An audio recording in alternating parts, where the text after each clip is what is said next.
Shalom, selamat sore saudara-saudari semua yang dikasihi oleh Tuhan. Berjumpa kembali bersama saya Rinaldo Bernardus dalam acara Buka Sabat bersama AM. Pada kesempatan hari ini, saya ingin membawakan firman Tuhan singkat saja tentang panggilan menjadi jemaat Allah. Apa maksudnya panggilan bagi jemaat Allah? Mungkin saudara-saudari sekarang bertanya ya, karena saat ini mungkin saya sudah menjadi jemaat dari anggota gereja di Salemba mungkin, atau di Pondok Kopi mungkin ya. Jadi apa maksudnya panggilan menjadi jemaat Allah?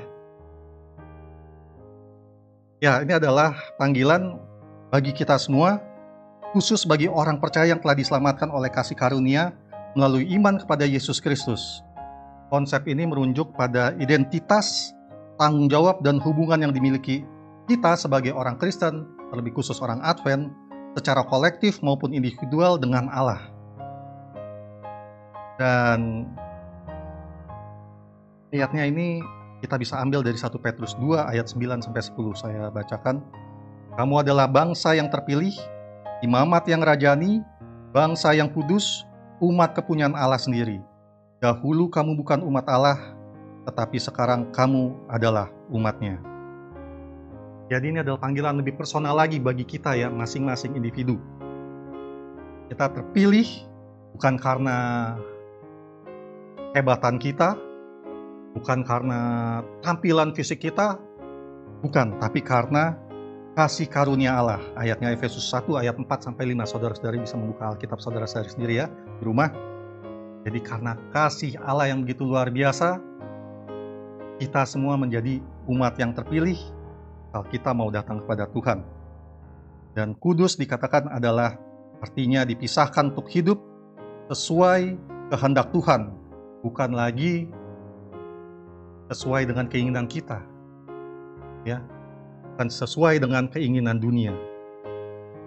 Ayatnya dalam 1 Petrus 1 ayat 15-16.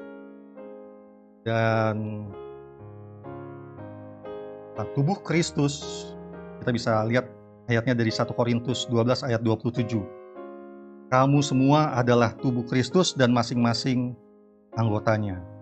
Setiap kita yang percaya adalah bagian dari tubuh yang saling melengkapi dengan Kristus sebagai kepalanya. Jadi kita harus mempunyai misi yang sama ya, sebagai satu kesatuan. Jadi dalam jemaat Allah ini ya, yaitu kita yang sudah diselamatkan, kita juga harus bisa membagikan kasih, kabar sukacita ini ya kepada orang-orang di sekitar kita. Sesuai dengan ayatnya Efesus 4 ayat 15-16. Jadi kita harus mempunyai ciri-ciri jemaat Allah. Apa itu ciri-ciri jemaat Allah? Kita harus bisa mempunyai persekutuan dengan Allah dan sesama yang orang percaya ya. 1 Yohanes 1 ayat 3 mengatakan persekutuan kami adalah dengan Bapa dan dengan anaknya Yesus Kristus. Hubungan vertikal dengan Tuhan dan horizontal dengan sesama adalah inti kehidupan jemaat. Hidup dalam kasih dan kekudusan. Yohanes 13 ayat 35 mengatakan, dengan demikian semua orang tahu bahwa kamu adalah muridku, yaitu jikalau kamu saling mengasihi. Kasih menjadi tanda utama disertai kekudusan dalam pikiran, perkataan, dan perbuatan. Dan itu adalah panggilan kita semua ya. Kita harus menjadi orang-orang yang bisa menjaga kekudusan di dalam pikiran, perkataan, dan perbuatan. Dan kita harus melayani dan bersaksi. Matius 28 ayat 19-20 mengatakan, pergilah, jadikanlah semua bangsa muridku, ajarlah mereka lakukan segala sesuatu yang kuperintahkan kepadamu. Jemaat Allah, kita semua panggil untuk memberitakan Injil menjadi terang dunia. Jadi tanggung jawab sebagai jemaat Allah adalah taat kepada firman Tuhan. 1 Yohanes 14 ayat 15 mengatakan, jika kamu mengasihi aku, kamu akan menuruti segala perintahku. Ketaatan adalah bukti kasih kita kepada Tuhan yang telah terlebih dahulu menunjukkan kasihnya kepada kita ya, dan mengorbankan dirinya di kayu salib. Dan kita harus aktif di dalam komunitas iman kita ya. Ibrani 10 ayat 24-25 mengatakan, janganlah kita menjauhkan diri dari pertemuan-pertemuan ibadah, tetapi saling menasehati. Beribadah, berdoa, dan melayani bersama adalah bagian dari kehidupan jemaat. Dan kita harus menjadi garam dan terang. Matius 5 ayat 13-14 mengatakan, kamu adalah garam dunia dan kamu adalah terang dunia.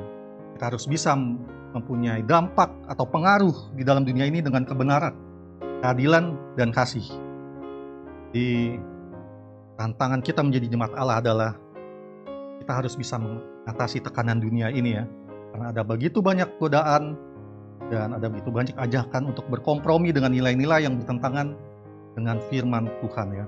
Kita bisa baca ayatnya dalam Roma 12 ayat 2. Juga mungkin ada banyak hal ya, adalah konflik-konflik mungkin sesama kita ya. Mau tidak mau itu tidak bisa kita hindari, tetapi kita harus bisa mengatasinya dengan kerendahan hati dan tentunya dengan kasih, di mana kasih itu adalah ada pengampunan sesuai dengan ayatnya Kolose 3 ayat 13. Dan kita harus mengatasi, mau tidak mau kita adalah manusia, kadang ada keinginan, keegoisan kita ya, yaitu kemalasan. Dan kadang kita malas juga secara rohani. Jangan sampai kita kehilangan semangat untuk bertumbuh dalam iman. Wahyu 3 ayat 15-16. Jadi, saya ingin sekali lagi, marilah kita menjadi jemaat Allah dengan hak istimewa sekaligus tanggung jawab mulia. Kita dipanggil untuk mengenal Tuhan secara pribadi melalui doa dan firman-Nya. Kita mencerminkan karakter Kristus dalam kehidupan sehari-hari dan bersatu dalam misi untuk memuliakan Tuhan dan membawa orang lain kepadanya. Kamu adalah milik Kristus dan Kristus adalah milik Allah. 1 Korintus 3 ayat 23. Demikianlah firman Tuhan yang bisa saya bawakan, singkat saja, tapi semoga bisa menjadi berkat bagi kita semua nanti hari Sabat Tuhan yang akan datang sebentar lagi. Demikianlah firman Tuhan, Tuhan Yesus memberkati. Mari kita berdoa. Bapa yang baik yang bertahta dalam kerajaan surga yang mulia, terpujilah nama-Mu Tuhan. Pada saat ini ya Bapa, mendengarkan firman-Mu Bapa, di mana dari-Mu ya Tuhan, kami diajak untuk menjadi jemaat Tuhan. Itu adalah suatu cita, suatu kesempatan yang begitu luar biasa yang Kau berikan kepada kami manusia yang telah jatuh dalam dosa ya Bapa. Kasih-Mu ya Bapa, tetap memanggil kami kembali untuk mengikuti jalan-Mu pada terang-Mu ya Bapa yang baik. Terima kasih Bapa, biarlah Roh Kudus-Mu selalu melingkupi hati dan pikiran kami ya Bapa, hingga panggilan-Mu ini ya Bapa tidak akan kami sia-siakan. Mau menyambutnya Bapa, hingga kami bisa jadi anak-anak-Mu. Kami mau serahkan hidup kami dalam tangan-Mu saja Bapa, hanya anak-Mu yang tunggal, Yesus Kristus yang merupakan Tuhan dan Juru Selamat kami. Amin. Besok jangan lupa kita beribadah di gereja kita masing-masing. Bagi sahabat-sahabat EHM yang rindu untuk bergabung bersama kami mengundang untuk bergabung di Jalan Pemuda nomor 47C Depok. Demikianlah firman Tuhan yang boleh kami sampaikan pada sore hari ini. Tuhan Yesus memberkati.